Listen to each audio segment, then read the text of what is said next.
Eu saúdo a igreja na graça e na paz do Senhor Jesus. É uma alegria poder nesta manhã estar com os irmãos, podendo compartilhar da palavra do Senhor. Eu quero convidá-los a abrir suas Bíblias na primeira carta de Paulo a Timóteo, capítulo 4. 1 Timóteo, capítulo 4, nós vamos ler os versos 12 a 16.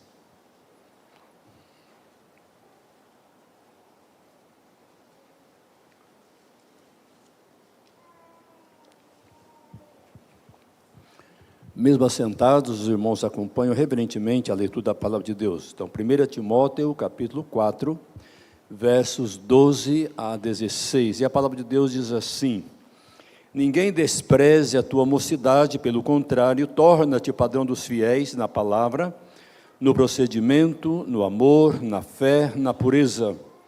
Até a minha chegada, aplica-te à leitura, à exortação, ao ensino.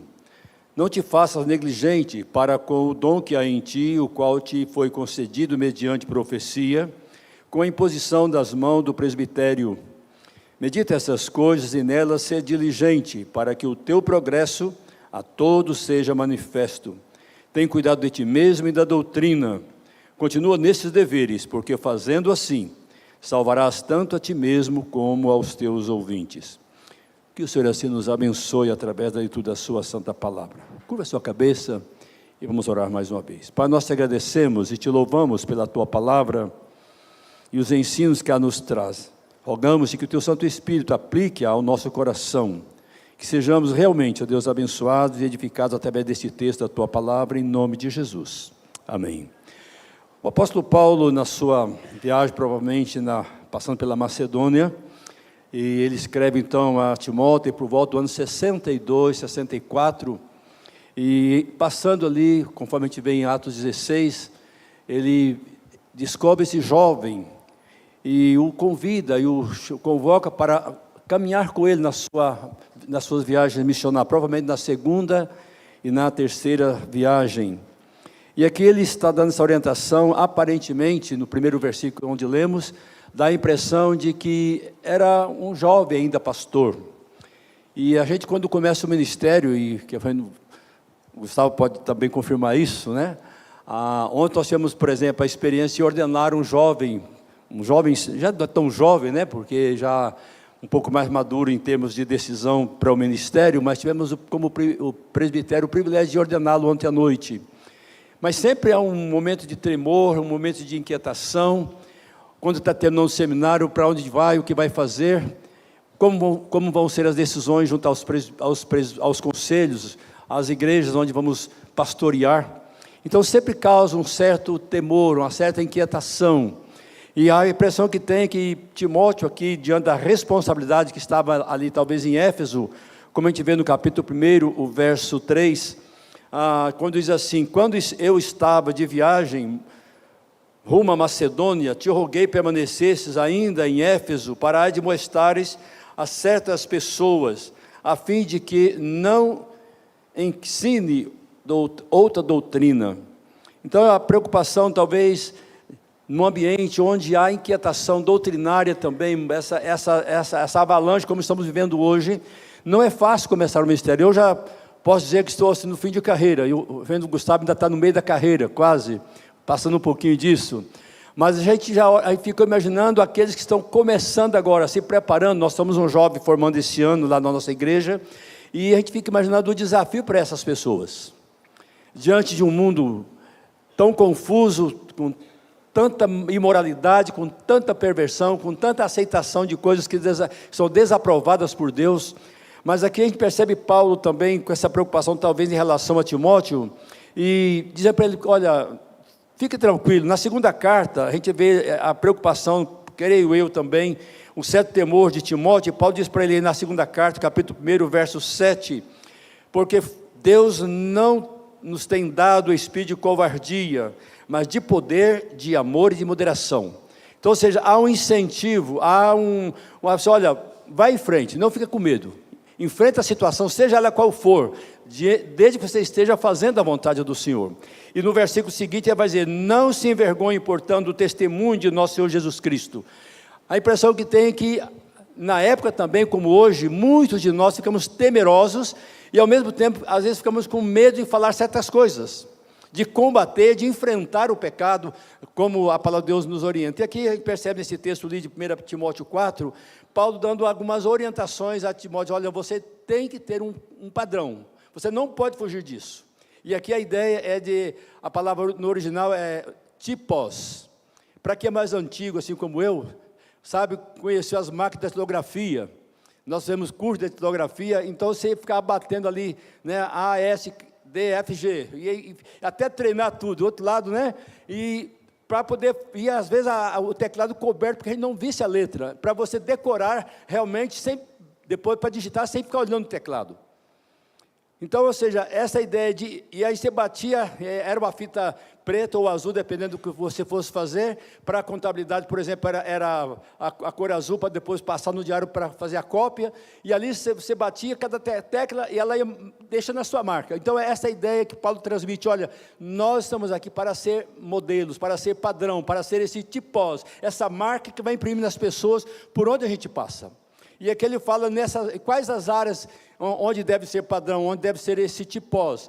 Diz aí: ninguém despreze a tua mocidade, pelo contrário, ser padrão dos fiéis. Ele começa na palavra.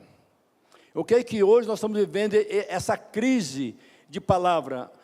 As pessoas não têm mais condições, não são mais capazes de cumprir aquilo que fala.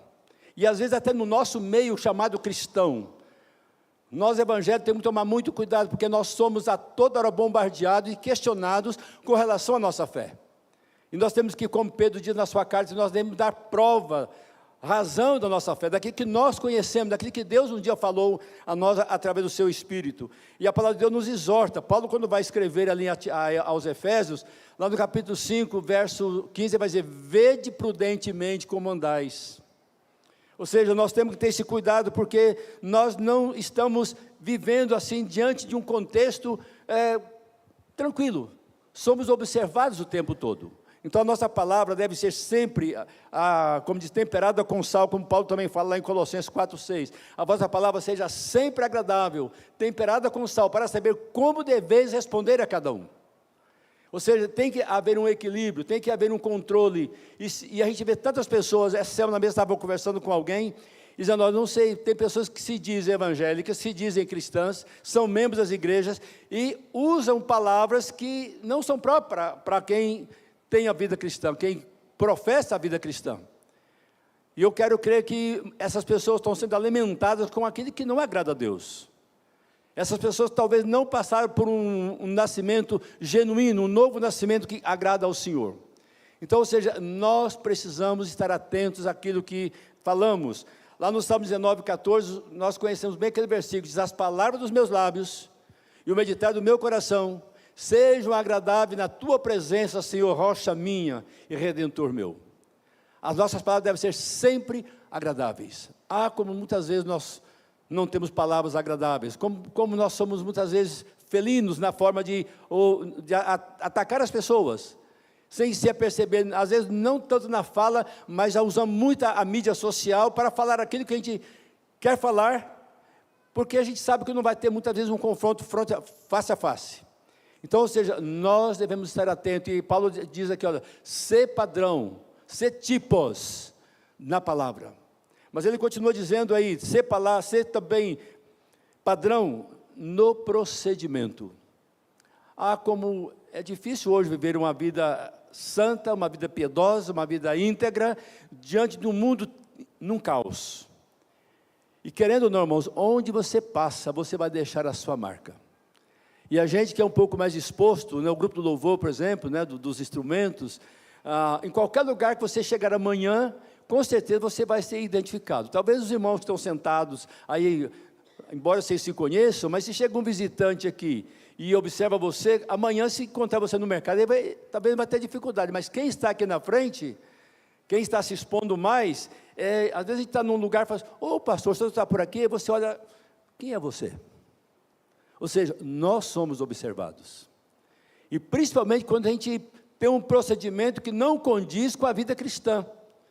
Porque a palavra de Deus faz isso para mim, né? E diz para você, Paulo fala em 1 Coríntios 10, 32, não vos torneis causa e tropeço, nem para judeus, nem para gentios, nem tampouco para a igreja de Deus. E nós temos que estar atentos, porque qualquer coisa é motivo de escândalo. E nós somos muitas vezes taxados de uma forma geral, por causa de alguns que se dizem cristãos e não honram o nome de Cristo. E aí pesa sobre nós a grande responsabilidade. Por isso Paulo, eu repito o verso de lá de Efésios 5,15, né? Vede prudentemente como andais. Na nossa aparência, até no nosso vestuário, em tudo que nós fazemos, no nosso procedimento diário, nós somos observados. Eu gosto sempre de ilustrar, né? Paulo fala que nós somos a carta aberta, escrita e lida por todos. Se você vai em qualquer shopping, qualquer loja um pouco mais destacada, você vê ali uma grande vitrine, onde as pessoas colocam, né, deixa aquele vidro bonito, transparente, e ali coloca vestido de noiva, coloca ali um terno, coloca ali uma camisa, e todo mundo que passa observa. E se tiver algum defeito, principalmente se o vidro estiver manchado, a primeira coisa que a gente vê é aquilo. Pode ter tudo bonito, mas se você vê uma mancha ali, você vai perceber. A nossa vida não é diferente.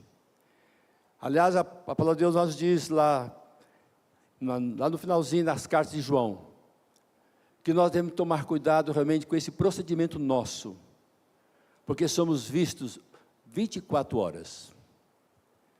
E quantas vezes nós não atentamos para isso?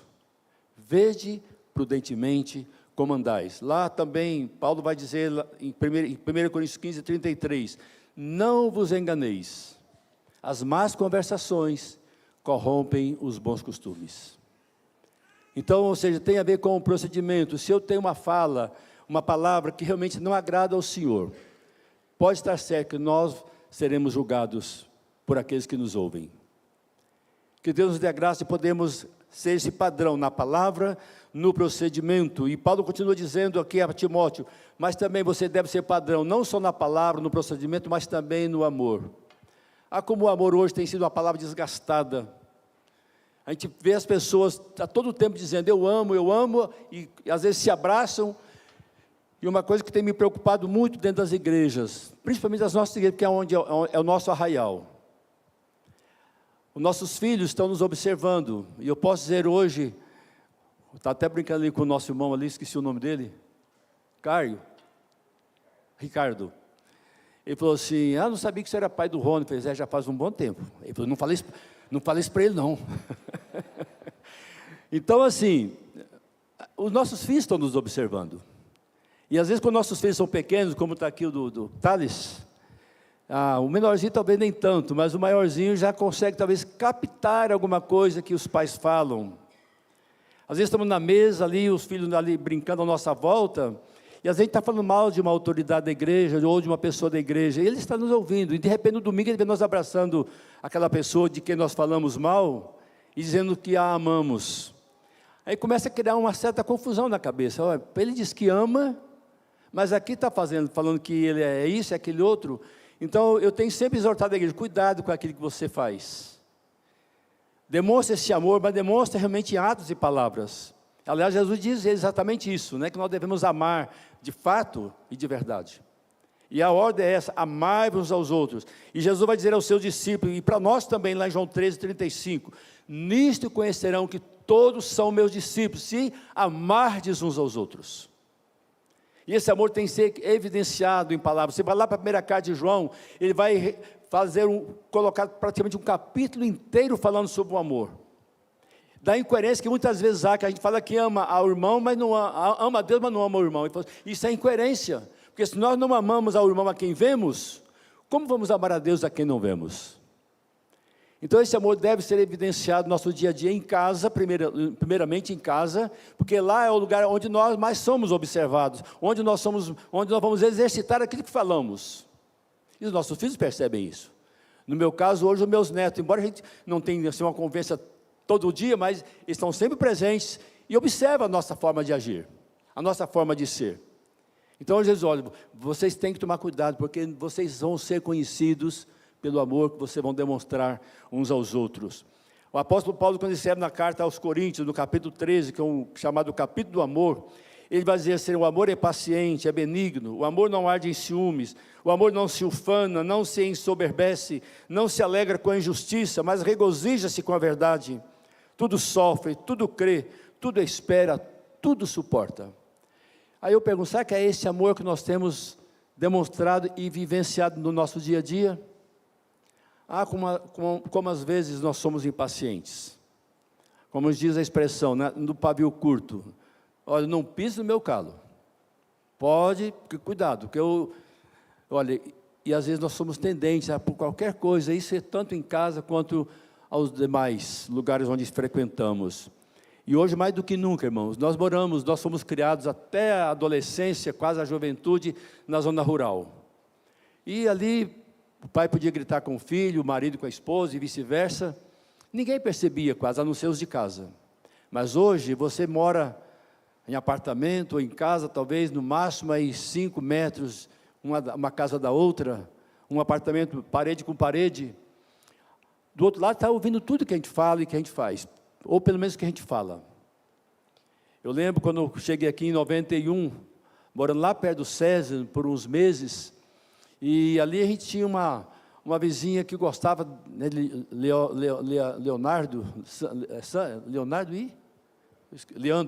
e Leonardo. E aí, aquela música quase que o dia todo, né, a gente, querendo ou não, acabava aprendendo alguma coisa, de tanto ouvir. E ela falou assim: mas vocês estão tão quietinhos, não faz barulho? Parece que não tem ninguém aí, que tinha 3 filhos que eram um pouco barulhentos, né? De vez em quando fazia um pouco de barulho, mas eles percebiam isso, é a forma como nós vivíamos ali dentro daquela casa. Então, querendo ou não, nós devemos demonstrar esse amor a começar de casa e estender aos vizinhos, aos irmãos, e sermos coerentes com aquilo que falamos, porque Paulo diz: olha, ser padrão, dê exemplo para aqueles que estão à sua volta, a começar de casa. Se nós realmente não conseguimos fazer isso dentro de casa, onde vamos fazer? E não tem como nós usarmos máscara. Às vezes na igreja nós temos uma aparência, mas em algum momento essa máscara cai. Que Deus tenha misericórdia, nos ajude a sermos essa bênção na vida uns dos outros. Mas Paulo continua: Timóteo, não despreza a tua mocidade, pelo contrário, ser padrão dos fiéis na palavra, no procedimento, no amor, na fé. Como nós podemos demonstrar ser padrão na fé para que ela seja vista pelas outras pessoas? É uma área que eu acredito seja um pouco mais difícil, mas nós vamos, com o tempo, as pessoas vão percebendo isso em nós, através de uma vida comprometida com Deus, do nosso exemplo em relação aos momentos difíceis da nossa vida.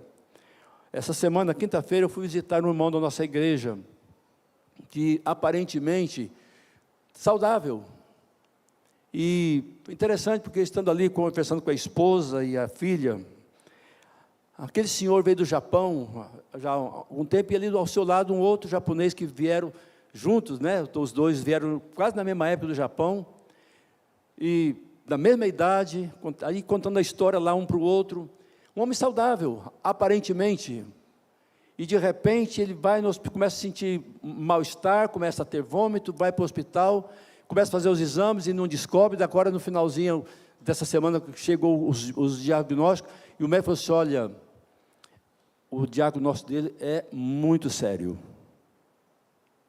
Ele tem uma doença rara, que 1 em 1 milhão, um câncer fulminante, agressivo. Então, preparar a família, porque a qualquer momento ele pode ir. Eu olhava assim, todo ano fazendo check-up, tudo bem.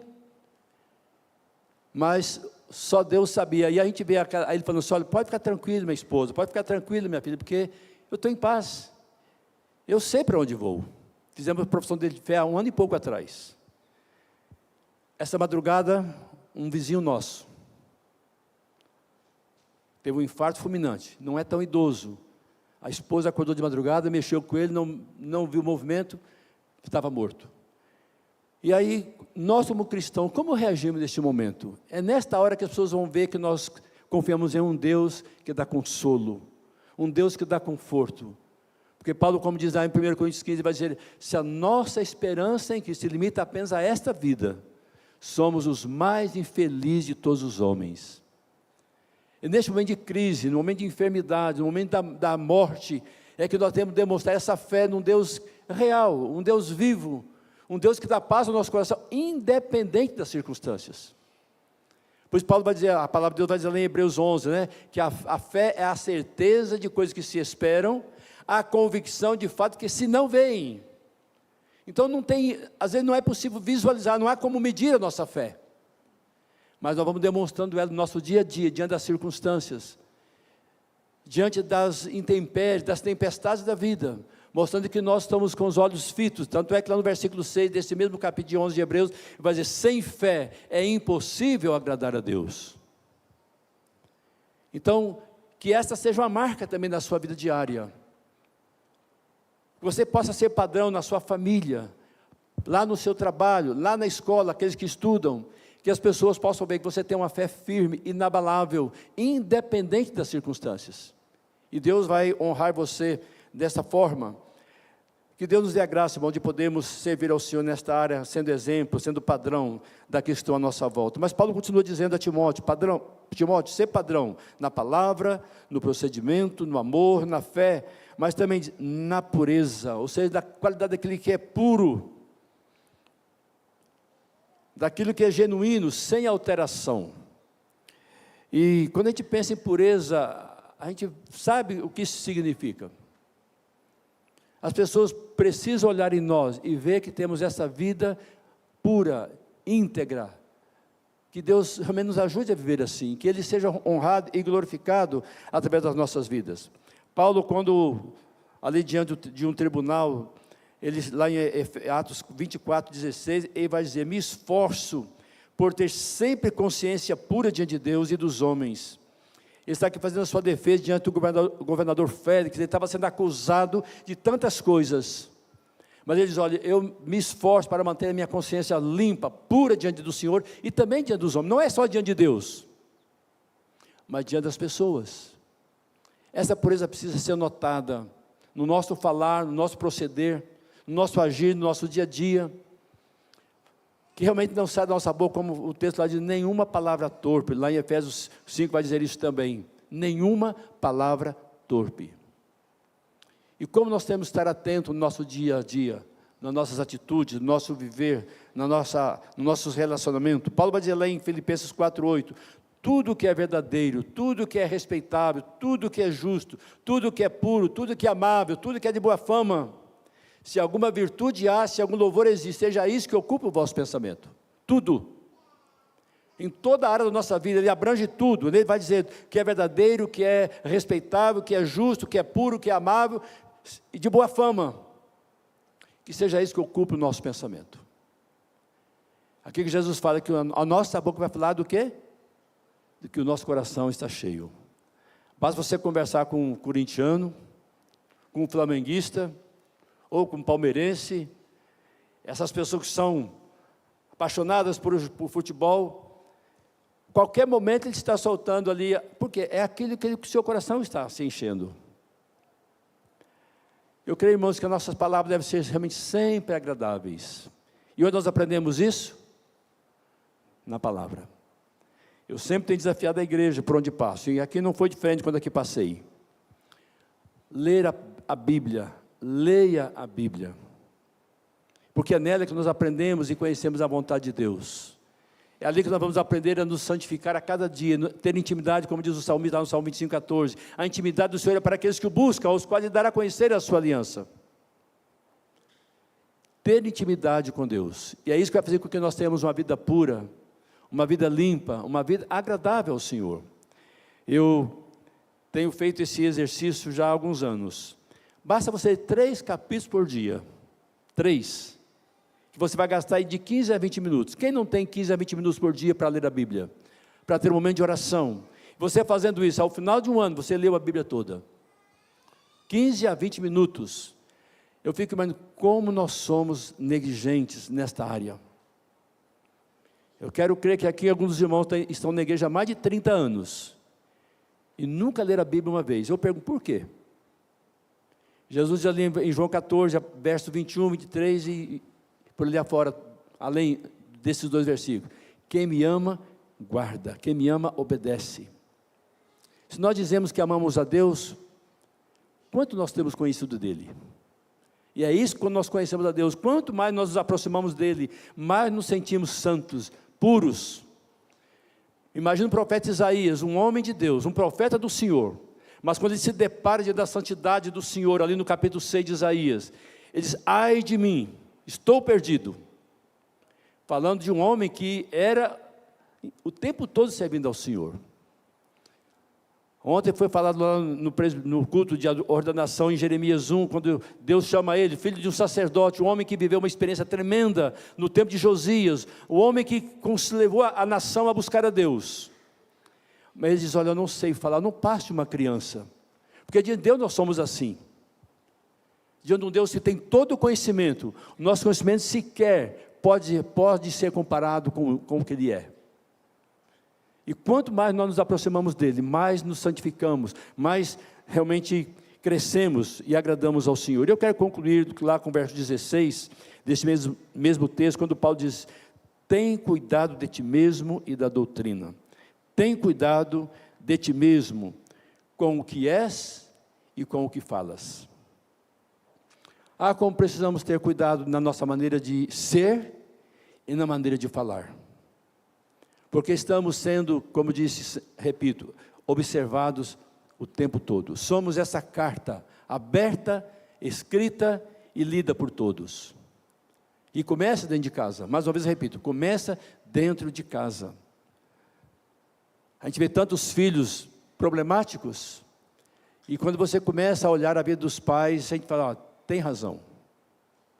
Porque se os pais não dão exemplo na vida espiritual, não ser assíduos no trabalho do Senhor, não assentar com eles para ensinar a palavra de Deus.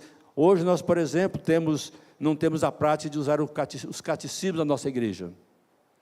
Eu lembro quando criança a gente era obrigado a decorar, de certa forma obrigado, mas como que fez bem para nós?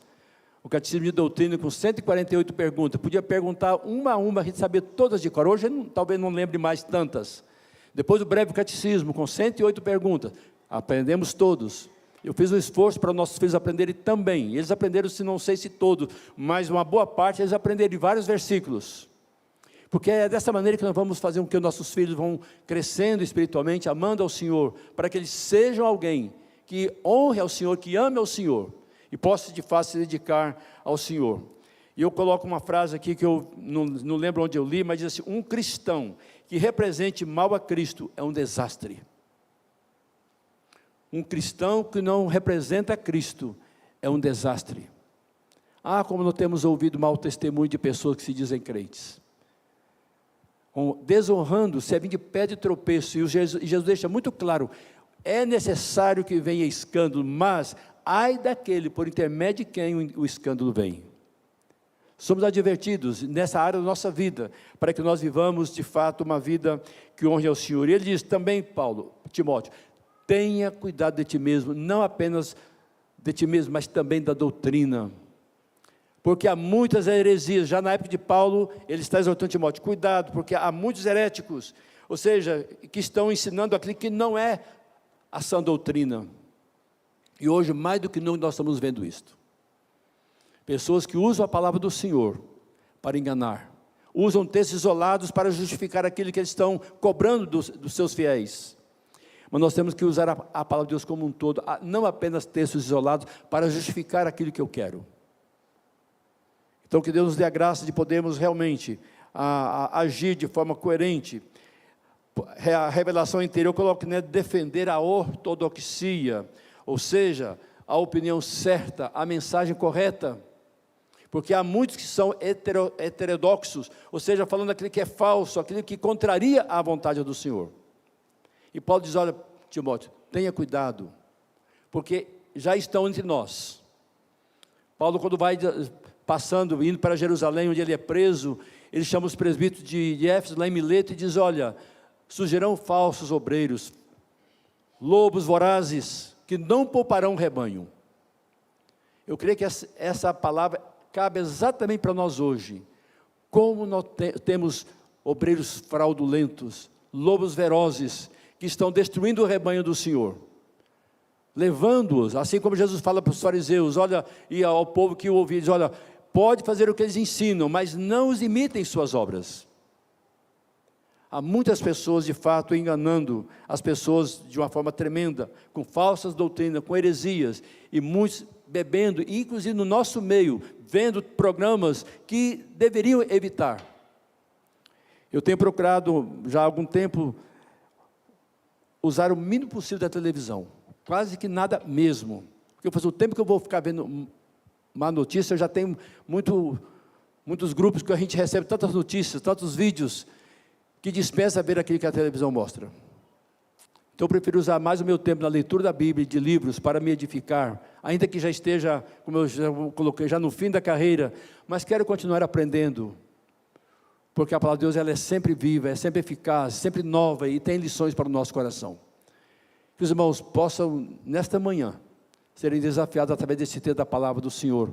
Paulo escrevendo a Timóteo, ser padrão dos fiéis, na palavra, no procedimento, na fé, no amor, na pureza. Que Deus assim nos abençoe.